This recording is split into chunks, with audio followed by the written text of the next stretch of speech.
Les négociations politiques entre les acteurs sociopolitiques haïtiens pour une sortie de crise s'ouvrent officiellement ce mercredi à la Nonciature apostolique, selon une note de presse de la Nonciature qui porte la date du 29 janvier 2020. Elle informe que ces pourparlers sont organisés par le Comité haïtien d'initiative patriotique avec le support du Bureau intégré des Nations unies pour Haïti, BINU, et l'Organisation des États américains OEA sur demande du président de la République Jovenel Moïse et de certains acteurs politiques et de la société civile. Il s'agira de trouver un accord politique en vue de sortir le pays de l'impasse. Cet accord politique devra porter notamment sur la mise en place d'un gouvernement fonctionnel, la réforme constitutionnelle et les prochaines élections pour le renouvellement du personnel politique, selon l'un des conseillers du chef de l'État, Guichard Doré.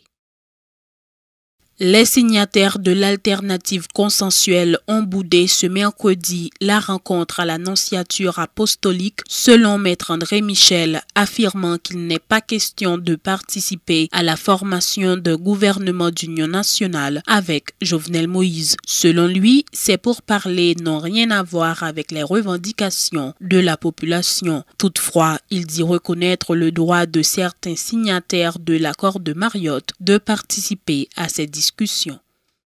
Le coordonnateur du parti UNIR, Jean Clarence Renoir, voit d'un bon œil les négociations entamées à la Nonciature entre des représentants de l'exécutif et certains acteurs politiques et de la société civile. Monsieur Renoir, qui juge normal la position de l'aile dure de l'opposition qui refuse de participer à ces discussions, souligne toutefois la nécessité d'un dialogue constructif en vue d'aboutir à un accord politique pour dénouer la crise. Il confirme que le bloc démocratique, dont le parti UNIR est membre, est représenté à cette nouvelle série de négociations par le professeur Victor Benoît.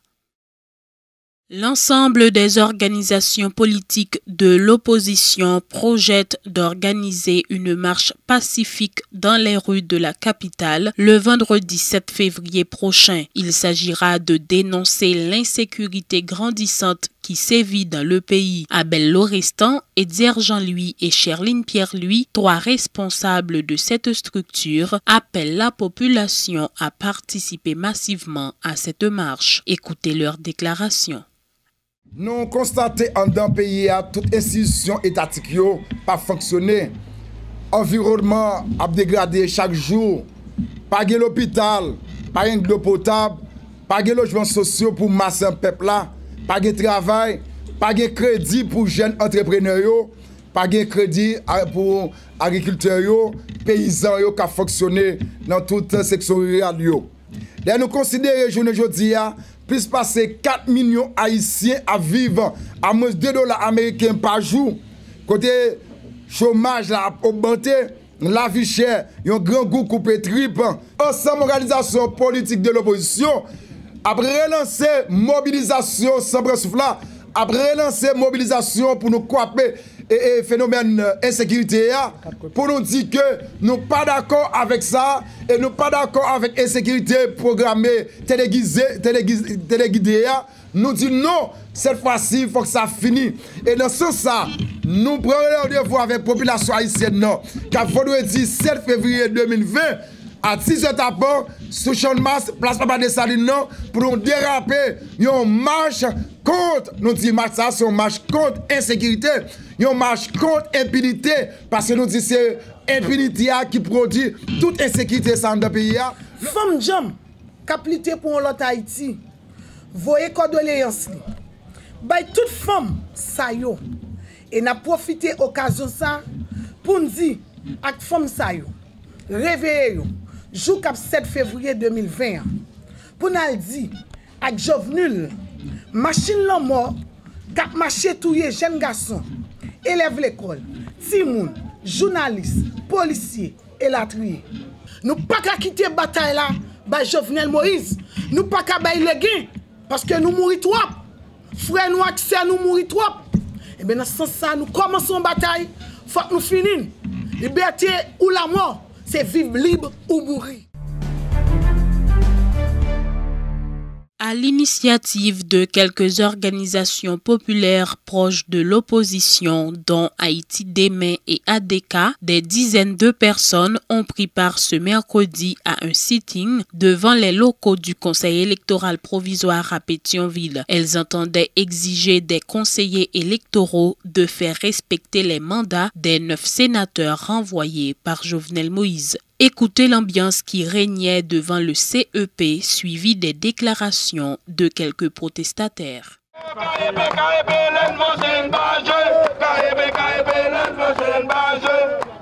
Li vle violer loi en de pays.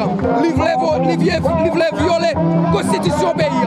Dans tout pays, la constitution son bagage sacré. Dans tout pays, il y a toujours coupé en bas toute loi. Je dis à nos président qui voulait diriger tant que dictateur. Un dictateur, je dis à dans le 21e siècle, pas de pays qui est dictateur encore. Son pays libre et libère. Son pays qui est démocratie. Haïti, pas qu'à prendre dictateur encore. C'est pour nous demander le conseil électoral là pour que vous respectez la loi électorale, même vous avez érigé. C'est eux même qui écrit. Nous ne connaissons pas là des entités politiques. Nous connaissons un ensemble de techniciens qui fait partie des conseils électoraux provisoires, qui ont érigé une loi électorale, qui c'est la loi électorale 2015, qui est là-dedans un article qui c'est l'article 50.3. Il dit comme ça que tout sénateur qui est élu comme premier sénateur dans l'élection, le mandat est fini.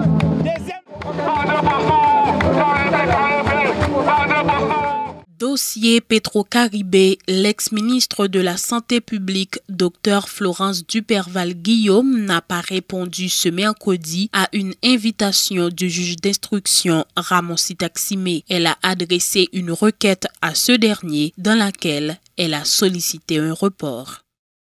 Les mesures annoncées par le ministère de la Santé publique visant à empêcher l'introduction du coronavirus dans le pays ne sont toujours pas effectives. Selon le responsable de la direction de l'épidémiologie, de laboratoire et de recherche, ce retard s'explique par le fait que des démarches administratives entreprises sur cette question ne sont pas encore abouties. Patrick Daly informe toutefois que le MSPP a déjà fait l'acquisition des matériels qui seront utilisés pour prendre la température des passagers. Certainement, il y a un peu de mesures qui prend et actuellement nous sommes en phase pour rendre les mesures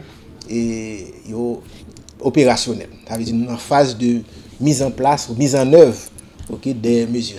Et tout ça est capable de faire, il y a des bagages qu'on peut regarder avec yeux. Mais oui, mesures prend.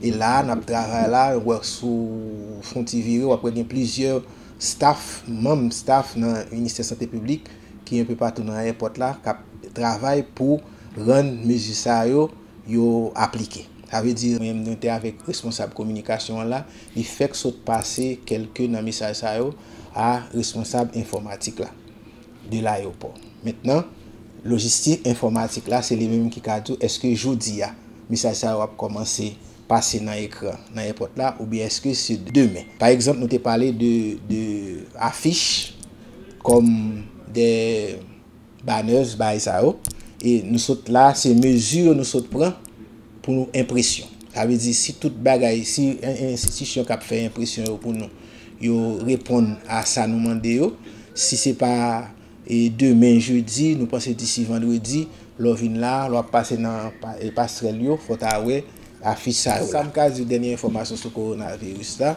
c'est que il a observé que le cas a augmenté. Maintenant, ça nous-mêmes nous croyons, nous pensons, et je pense que je profité pour me dire ça là.